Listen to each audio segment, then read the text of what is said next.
Student, आज हम देखेंगे फार्माकोलॉजिकल क्लासिफिकेशन। अगर आप देखें तो फार्माकोलॉजिकल क्लासिफिकेशन में बहुत सारी दिक्कतें आती रहती हैं। काफ़ी स्टूडेंट बोलते हैं कि इसको याद करना बहुत आसान नहीं है, या कभी कभी दिक्कतें ये आती हैं कि लोग बोलते हैं कि भूल जाते हैं। तो आज हम कुछ ऐसी ट्रिक लेकर के आए हैं जिससे आपको फार्माकोलॉजिकल क्लासिफिकेशन को याद करने में बहुत आसानी होगी। तो सबसे पहले जो मैं क्लासिफिकेशन लेकर के आया हूँ वो कोलिनर्जिक ड्रग की क्लासिफिकेशन है। आइए देखते हैं कोलिनर्जिक ड्रग की क्लासिफिकेशन। जैसा कि आपको दिखाई दे रहा होगा कि पेपर में कि कोलिनर्जिक ड्रग को 2 पार्ट में डिवाइड किया गया है। जैसा कि आप देख रहे होंगे कि पहला जो है कोलिनर्जिक एगोनिस्ट है और दूसरा है कोलिनर्जिक एंटी कोलिनर्जिक। ठीक है, अगर देखें तो कोलिनर्जिक एगोनिस्ट, ठीक है, कोलिनर्जिक का सी और एगोनिस्ट का ए अगर लें तो सी ए हो जाता है, जिसका मतलब होता है कोलिनिस्टर और एल्कोलाइड्स। तो इसके सब पार्ट हैं कोलिनिस्टर और एल्कोलाइड्स। अब इनके साल्ट को याद करने की बात आती है, तो आइए उसकी ट्रिक के बारे में देख लेते हैं। जो कोलिनिस्टर है इसका ट्रिक है बैचलर के बाद एमबीए होता है। अगर आप देखें तो बैचलर जो बी से शुरू होता है जिसका मतलब होता है बेथनाकॉल और BATCH, ठीक है, टी इसमें नहीं है इसके लिए सॉरी। तो जो सी है इसका मतलब होता है कार्बाकॉल और MBA, ठीक है, MBA का एम का मतलब होता है मेथाकॉल, मेथाकोलिन, ठीक है, और ए का मतलब होता है एस्टाइल कोलिन। अगर एल्कोलाइड्स में देखें तो एल्कोलाइड्स के साल्ट को ट्रिक याद करने की एल्कोलाइड के साल्ट को याद करने की ट्रिक जो है उसको देखते हैं। इसका मतलब है फिलॉसफी से MBA होता है। अगर फिलॉसफी का पी देखें जिसका मतलब होता है पिलोकार्पिन, एम का मतलब है मस्करीन और ए का मतलब होता है एक्रोलिन, एरकोलिन, ठीक है। एंटी कोलेस्टेज की बात करें तो इसके 2 सब पार्ट होते हैं। एंटी का आई ले लिया जिसका मतलब होता है इरिवर्सिबल, और एंटी कोलेस्ट्रेज, कोलेस्ट्रेज में आर जो है इसका मतलब होता है रिवर्सिबल। तो रिवर्सिबल को अगर देखें तो इसको फर्दर सब क्लासिफाई किया गया है कार्बामेट्स और नॉन कार्बामेट्स।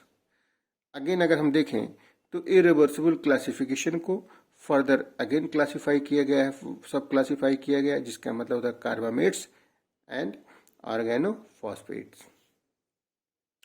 अगर आप देखें तो नेक्स्ट पेज पे आपको दिखाई देगा कि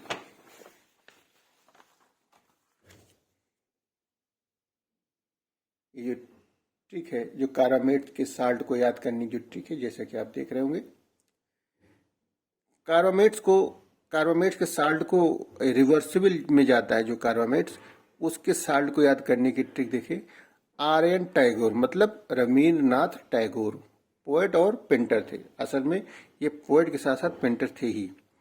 तो आर का मतलब देखें रिवास्टिग्मिन, एन का मतलब देखें नियोस्टिग्मिन जिसका मतलब है रवींद्रनाथ, एन का मतलब होता है नाथ, नियोस्टिग्मिन, ठीक है। अब पोएट के अगर पी से देखें तो पाइसोस्टिग्मिन, और अगर पेंटर का पी देखें पायरिडोस्टिग्मिन। नॉन कार्बामेट्स में देखें तो ये जो ट्रिक है इसके साल्ट को याद करने की EDTA क्लास ग्लास ट्यूब की होती है। तो EDTA में देखें इड्रोफोनियम, डी का मतलब होता है डोनेपेजल और टी का मतलब होता है टैक्रीन और जी का मतलब होता है ग्लैंटामाइन। इरिवर्सिबल को देखते हैं। इरिवर्सिबल में इसको जो फर्दर क्लासिफाई किया जाता है कार्बामेट, तो इसके साल्ट को याद करने की ट्रिक है जिसका मतलब होता है कैप, कैप मतलब होता है टोपी।